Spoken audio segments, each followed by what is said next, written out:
جوانی که انکار خدا کرد، نعوذ بالله، گفت خدا وجود ندارد و همینطور کتاب قرآن را زیر پایش گذاشت، رسم گرفت و در صحیفه های اجتماعی خود نشر کرد. بینید با چه حالت و با چه مصیبت گرفتار شد.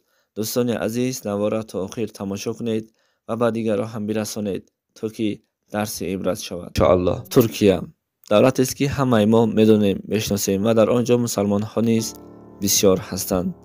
اما در هر یک دولت هست شخصیت هایی که انکار خدا میکنند و میگوید خدا وجود ندارد. همینطور گروه جوان ها نشسته بود. یک جوان میگوید که من با وجود خدا باور ندارم. این دنیا و آخرت همه گپ هستند، همه افسانه هستند. دوستانشان میگوید توبه کن و من بعد تو دوست نیستی، تو توبه نکنی و از نو کلمه عریضه نکنی.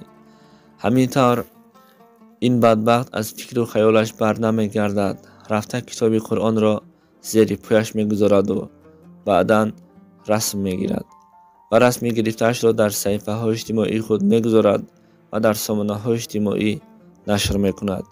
دوستان این حالت را دیده خیلی غمگین میشوند، خیلی افسوس میخورند. اما این بدبخت میگوید که اگر خدا وجود میداشت در همین حالت من را به یگان چیز مبدل میگردانید.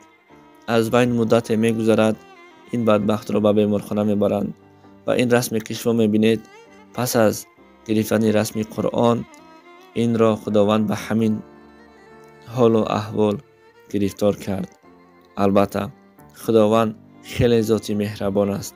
خداوند فرصت میدهد تا که بنده از کاری کردهش پشیمان شود و توبه کند.